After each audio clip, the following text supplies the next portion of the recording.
Hello everyone, today in this video we will fight against the atmosphere of our world around us, and today I would like to discuss the book which I finished reading, and this book is entitled Dracula Myth, and it was written by a British author of Hungarian origin, Mr. Gabriel Ronay, who was born in 1930 and according to my knowledge is still alive. So he is now, if he is still alive, about 95 years old, and he produced 3 books, as far as I know. One of these books is the book I mentioned, Dracula's Myth, and it was originally published in 1972, and this is a nice description of the origins of myth of Dracula and some notions, I would say superstitious notions about the healing property of human blood that can be tracked back to the classical antiquity in territory where the so-called European cultures and civilizations were created, were existing, were flourishing, and now still exist. So, of course, Bram Stoker's novel on Dracula has its place in this book, and it's nicely described also the possible books that could also inspired Mr. Stoker to create the character of Dracula, which later, thanks to the massive book production and distribution, popularity of his novel, later cinema and so on, that this literary character became very, very popular. Of course, Mr. Ronay also looks for the historical figures that that were used as a inspiration for Mr. Stoker to create a character of Dracula, and for Mr. Bram Stoker this inspiration definitely was Vlad Impaler, who was living in the mid 15th century duke, one can say duke, I would say ruler of some parts of modern Romania.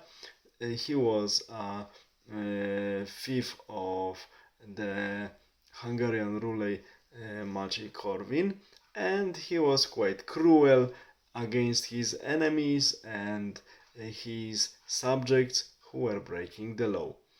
And these sadistic practices have a political justification.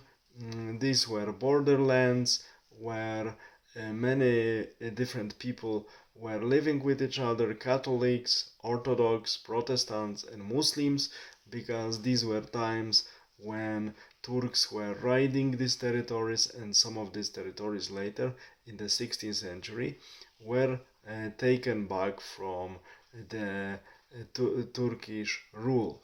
So we see that the borderlands in which many cultures are contacting each other, living together, and the administration is changing, and oppression one of another occurs from time to time, oppression of one by another, one group by another, then different beliefs, different notions and strange behaviors can occur.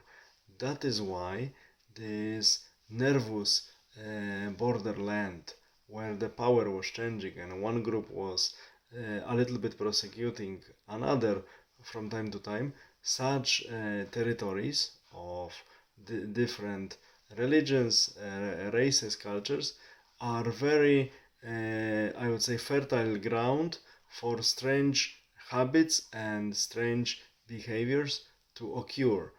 And Mr. Ronay has brilliant analysis why such things happen. Another chapter I really liked from his book, it's actually part of the book, is the part dedicated to horrible crimes and history of Elizabeth Bathory. She was a very influential aristocratic lady of Calvinist confession, Christian Calvinist confession, Protestant, and Hungarian origin, and she was obsessed with preserving her beauty. She couldn't accept that time is irreversible for everyone and we are getting older with time, and she believed that that taking baths in the blood of the virgins, initially mainly of peasant origin, but later also the virgins of aristocratic origin, this was the reason why she went into trouble and finally was arrested and finished living in the home arrest in her own castle, in the small room of this castle. But before it happened, she killed about 650 virgins of different social status, just to satisfy her very insane desires. And I really like how Mr. Ronay analyzes it, and he openly writes what today would be difficult for some authors still in Europe who would like to be politically correct. Lady Bathory also had homosexual tendencies. She was simply also lesbian. Of course, she had husband and sons, kids, but one cannot deny in analyzing of her crimes the tendency of her towards that tendency that she was attracted to the same gender as she was. So she was a woman attracted to other women. Happens. So we see that this is perfect study of Vlad Impaler and Elizabeth Bathory later, study of conditions of persons and also environment in which this person are living, conditions that are facilitating the development of deviations. It's a really great book, I really recommend it. And in the last part of the book, Mr. Ronay analyzes how really cruel practices of Mr. Vlad Impaler were later introduced into the policy of the Muscovite state and during the reign of the Ivan the Terrible, and how Russians and Russians who were already used to cruel rule thanks to the Tatar rule that was ended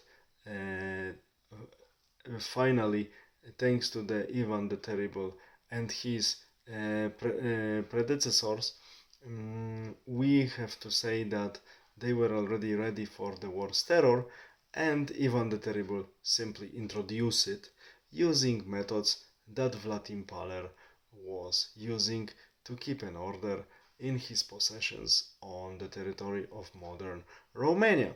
But in Muscovite, so those days Russia, during the reign of Ivan the Terrible, these practices were justified in a different way. Simply, they were justified to force people to be blindly obedient to the despotic government. Typical step approach of the Turan step civilization. That is why this book is very important and worth reading. Dracula's Myth by Mr. Gabriel Ronay. It can bring many inspirations and many useful thoughts which will allow us to understand the world around us better.